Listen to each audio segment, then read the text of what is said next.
갑소유로 인정되는 토지가 있습니다. 자, 그런데요, 갑이 건물을 신축했습니다. 근데 이번엔 조금 내용이 틀립니다. 건물은 짓게 지었는데 등기를 안 했습니다. 그럴 수 있나요, 없나요?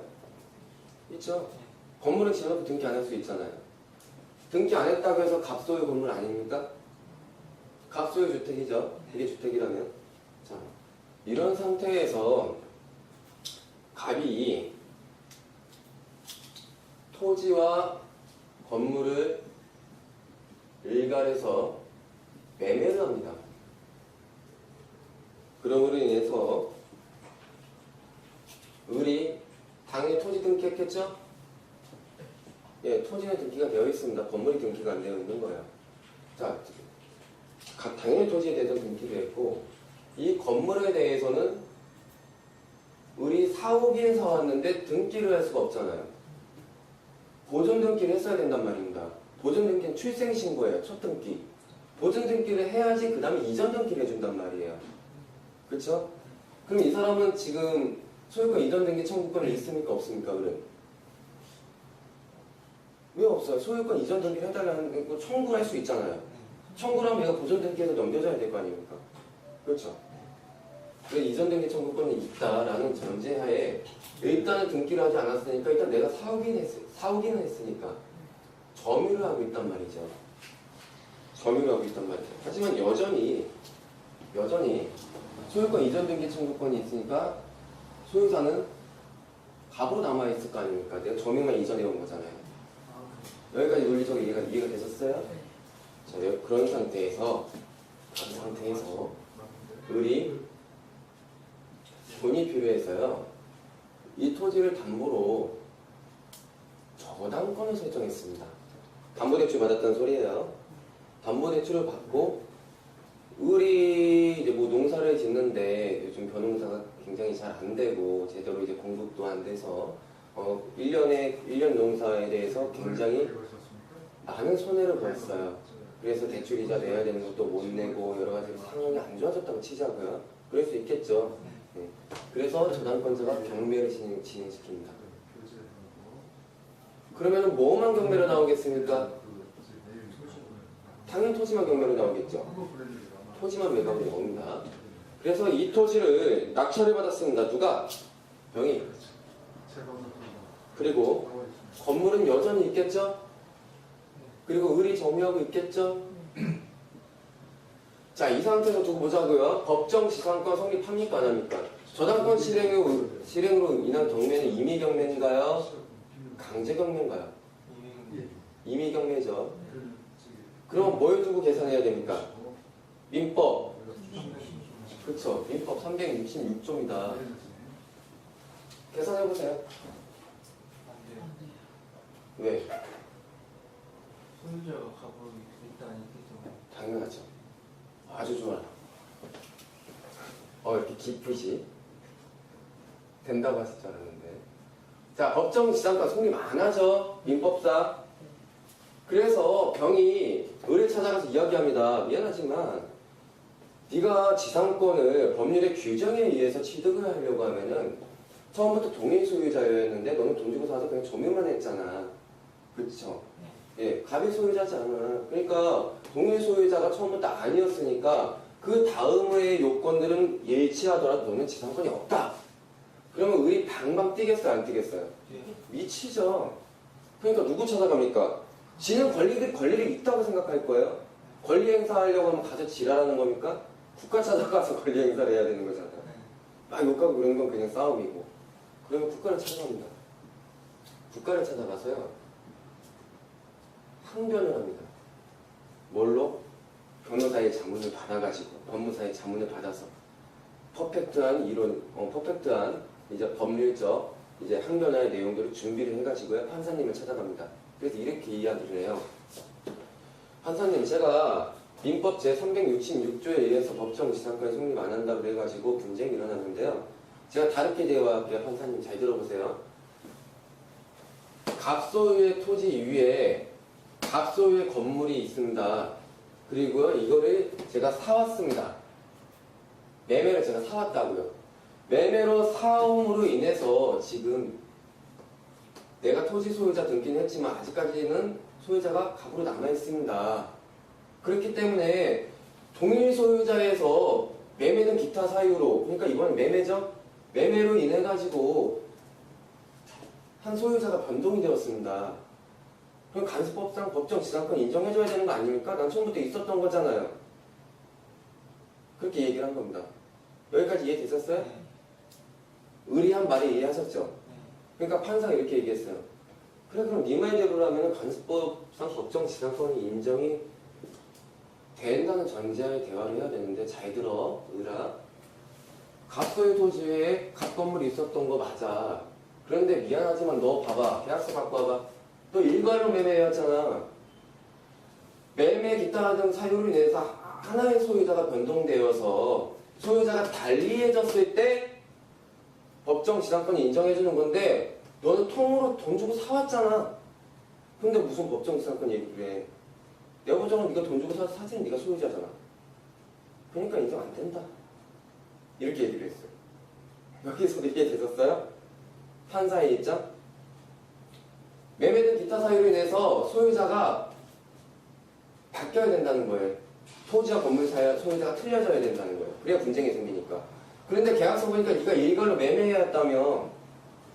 그러니까 근데 무슨 법정 지상권이야. 성립 안 된다 이렇게 버린 거야. 이해되셨어요? 판례예요 이거는. 판례. 그래서 간습법상 이 법치권도 인정이 안 되어버렸습니다. 이게 판례입니다. 그러면 잘 생각해봐요. 지금 이 논리 있죠? 여기까지만 논리. 내 땅 위에다가 등기 하나가 건물 있어서 살다가 통째로 파는데 등기는 안 되어 있으니까 그냥 돈 받고 넘기고 토지는 등기해주고. 이거 어디서 가장 많이 나올까요? 농가주택, 농가주택. 이거는 농가주택이 굉장히 많습니다. 시골에서요, 땅 위에다가 건물을 건축을 할 때 등기 안 하고 무허가로 짓는 경우가 있어요. 무허가로 짓는 경우가 있는데 이때 옆집 보통 이웃한테 많이 팝니다. 야, 내 땅에 내 건물 좀 사가라 그러면 이웃이 알았어, 줘 하고. 야, 건물은 등기 안 했거든? 돈 주고 그냥 네가 쓰면 돼. 이렇게 많이 한단 말이에요. 그래서 이런 물건들을 낙찰받았을 때는 한 가지 걱정되는 게 있어요. 뭐냐면은 농가주택 같은 경우에는 연세가 많으신 분이 많아요. 적으신 분이 많아요. 적어도 우리 같은 사람들은 적을 거 아니에요. 우린 도시 나가서 경제활동하려고 하지 않습니까? 그렇기 때문에 농가주택 같은 경우에는 사실은 사회적 약자나 경제적 약자가 많습니다. 많아요. 조그만 건물 하나 지어진 거 이웃집한테 이렇게 사와가지고 크게 뭐 땅이 많아서 농사를 못 짓더라도 상추에 깻잎 농사 지어서 장소에 때 나가고 바닥에 앉아서 좀 팔면서 근근히 내 생활 해결하시는 분들. 그런 분들이 되고 법정 지상권 얘기하면서 나가라는 것 자체가 굉장히 할 짓을 못되잖아. 이게 입이 안 떨어질 거야. 아마 만약 할머니라고 하면 할머니 모습을 보고. 그럼 이렇게 생각해 볼 수가 있어요. 논리는 알았다 하지만 굳이 해야 되겠는가? 내 손으로? 못하겠잖아요. 근데 사실은 그럴 필요가 없어요. 저도 그랬는데 굉장히 많이 고민을 해봤어요. 근데 마음가짐의 문제예요. 뭐냐면은 그냥 독하게 마음 먹고 해라 이런 소리가 아닙니다. 독하게 마음 먹고 해라 그런 소리가 아니고 어차피 누군가 낙찰받죠. 네. 어차피 누군가 낙찰을 받는데 그 사람보다 내가 더 잘해주면은 결과적으로는 이 사람이 나를 좋게 보든 나쁘게 보든 그쵸? 이 사람한테는 더 좋은 거잖아요. 맞죠? 네. 우리한테는 더 좋은 거예요. 그리고 내가 또 후하게를 할게. 후하게 준다. 내가 수익 조금 덜 보면 되잖아요. 그쵸? 할 때마다 무조건 최고로 많이 봐야 돼요? 상황에 따라서 틀려질 수 있겠죠. 두 번째, 내가 최고가 매수 신고인이 되었다는 것은 나로 인해서 을의 빚이 그만큼 탕감된다는 거죠. 네. 많이 쓸수록 빚이 많은 거 없어지는 거니까. 그럼 내가 이 사람의 빚을 책으로 없애준 사람, 책으로 많이 없애준 사람이 되는 거죠. 내가 낙찰을 받은 놈으로서. 그리고 이사비는 후하게 주고 많이 주고. 이건 크다죠? 대자를 써야 되겠죠? 큰 대자. 많이 주고. 그렇죠? 낙찰은 제가 제일 높게 받은 거 아닙니까? 이것도 높을 고자를 써야 되나? 이제 한자 안 써야겠다. 그쵸? 가장 높게 받아야 되니까. 그럼 이 두 가지만 생각을 해봐도 이제는 무슨 느낌인지 알았죠? 어차피 나쁜 소리 듣더라도 내가 함으로써 이 사람이 결과적으로 더 나은 형편의 새로운 출발을 할 수 있도록 되는 겁니다. 보통 사람 같으면 이사비고 100만 원도 안 주려고 그러겠죠. 뭐 1,500, 2,000 드리면 되잖아요. 그리고 집 구할 수 있게 해드리고. 그리고 내가 낙찰받아서 대출 받은 이 대출 빚도 최대한 없어졌고. 그렇죠. 그럼 할만하죠. 그래도 나는 나쁜 사람이 인식되는 게 싫다. 그러면 이제 안 하면 돼요. 안 하면 돼요. 그건 이제 난 그렇다고 생각해요. 그거는 맞아요. 어떻게 생각하냐면 그거는 뭐냐. 그냥 욕먹기가 싫다요. 내가 이렇게 함으로써 이 사람은 더 나아질 수가 있어요. 내가 가진 기술로. 내가 아닌 다른 기술도 들어와서 낙찰을 받았으면 나보다 못해줄 거란 말이에요. 근데 내가 하기 싫다는 뭐냐면은 내가 빠짐으로써 조금 더 이 사람이 감당해야 될 게 많아졌죠? 그럼 결국엔 난 나쁜 소리는 듣기 싫다 이거예요. 불쌍한 게 아니고, 그렇죠? 그렇기 때문에 내가 조금 욕을 먹더라도 총대 놓고 당신 구해줄게. 이런 논리 되잖아요. 우리가 봉사활동을 하고 나서도 보안에 가가지고요, 봉사활동을 하잖아요. 내가 막 놀아주고 선물 주고 뭐 해주면요, 저는 애들을 기쁘게 해주고 놀아주고 봉사를 한 거잖아요. 근데 애들은 나중에 가고 나면 뭐라고 얘기하냐면은 자기네들이 나를 놀아줬다고 생각해요.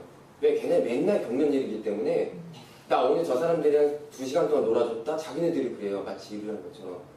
그럼 내가 그 사람을 위해서 봉사를 했는데 그래 듣고 나면 기분이 나쁠 수 있잖아요.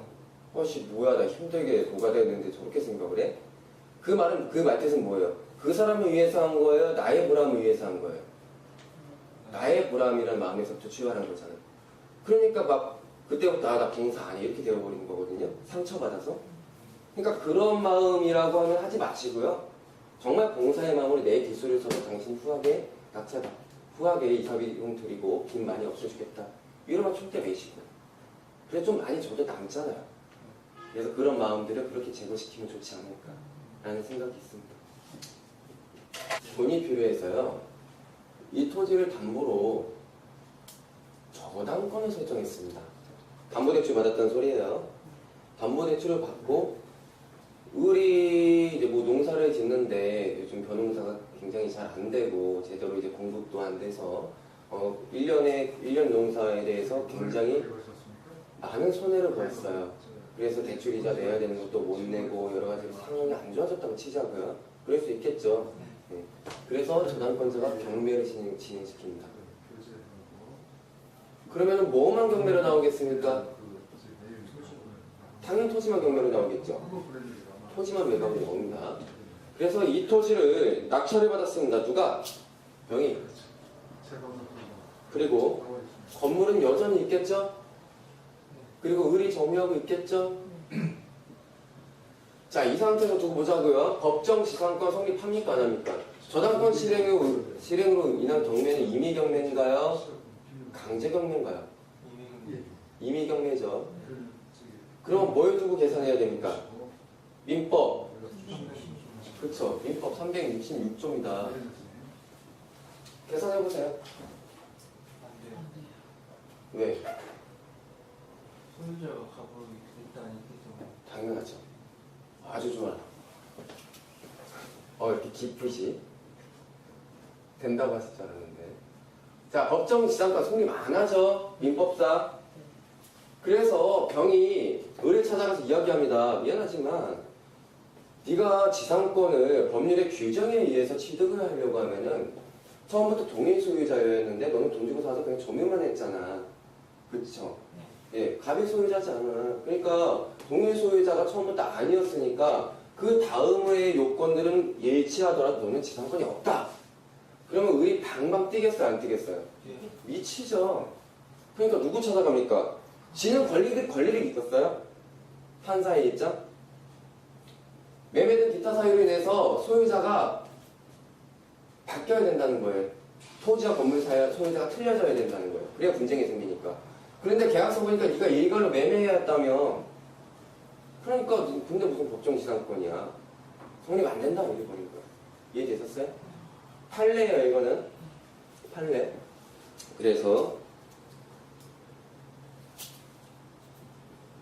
간습법상 이 법치권도 인정이 안 되어버렸습니다.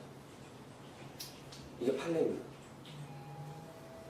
그러면 잘 생각해봐요. 지금 이 논리 있죠? 여기까지만 논리. 내 땅 위에다가 등기 안 하고 건물 있어서 살다가 통째로 파는데 등기는 안 되어 있으니까 그냥 돈 받고 넘기고 토지는 등기해주고. 이거 어디서 가장 많이 나올까요? 농가주택. 이거는 농가주택이 굉장히 많습니다. 시골에서요, 땅 위에다가 건물을 건축을 할 때 등기 안 하고 무허가로 짓는 경우가 있어요. 무허가로 짓는 경우가 있는데 이때 옆집 보통 이웃한테 많이 팝니다.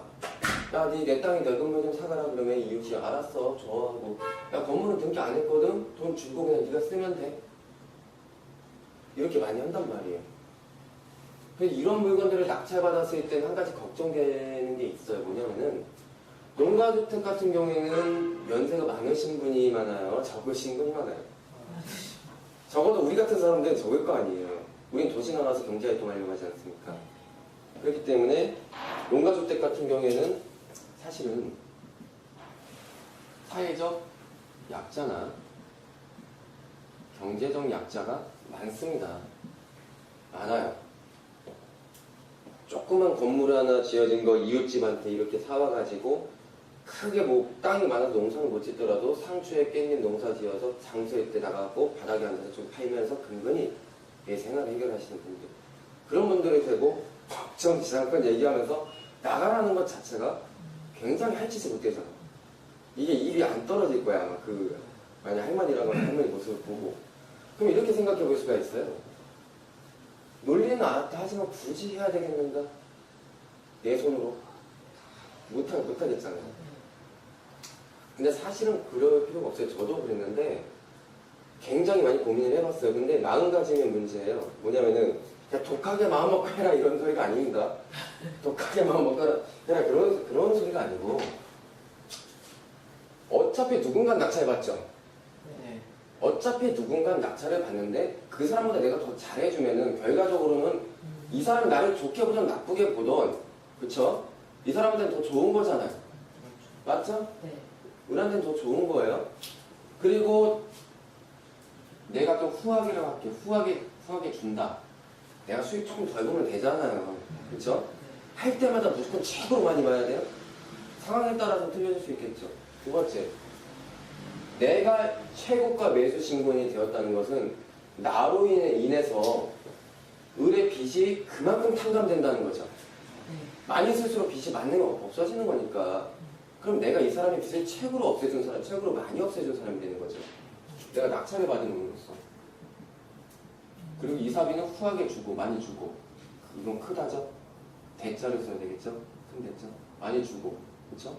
낙찰은 제가 제일 높게 받은 거 아닙니까? 이것도 높을 고자를 써야 되나? 이제 한자 안 써야겠다. 그쵸? 가장 높게 받아야 되니까. 그럼 이 두 가지만 생각을 해봐도 이제는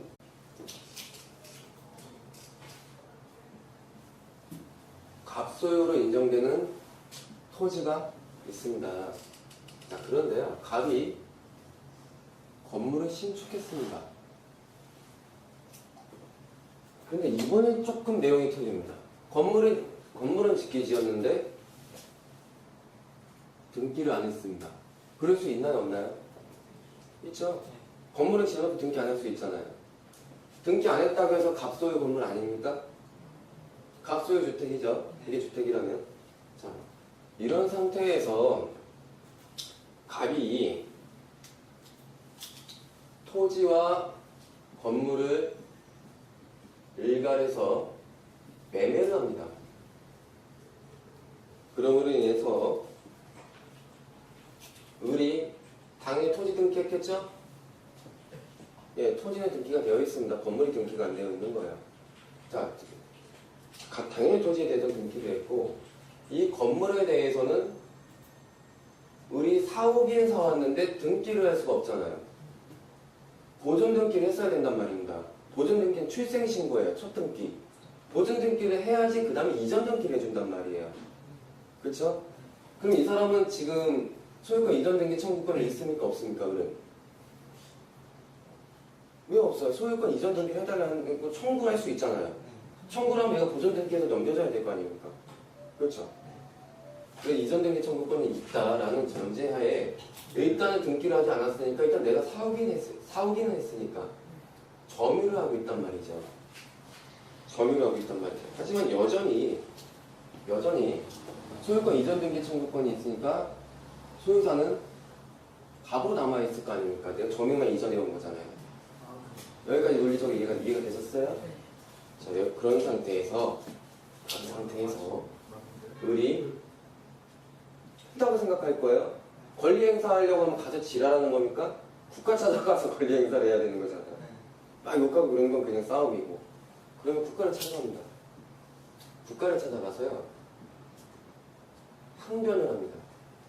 뭘로? 변호사의 자문을 받아가지고 법무사의 자문을 받아서 퍼펙트한 이론, 퍼펙트한 이제 법률적 이제 항변할 내용들을 준비를 해가지고요. 판사님을 찾아갑니다. 그래서 이렇게 이야기를 해요.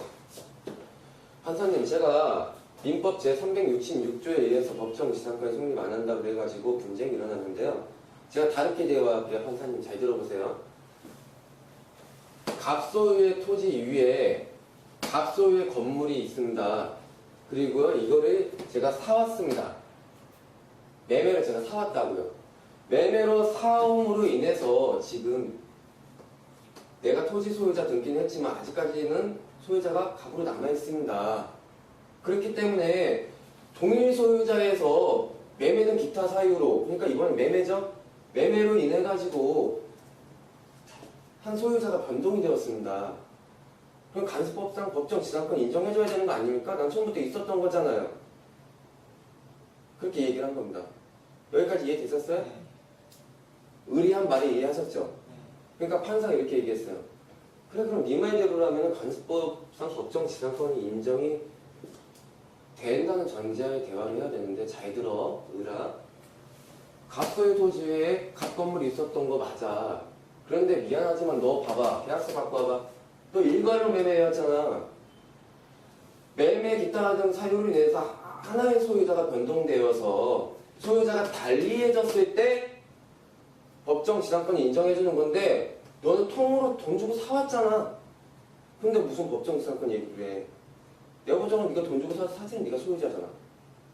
그러니까 인정 안 된다. 이렇게 얘기를 했어요. 여기서 이해되죠?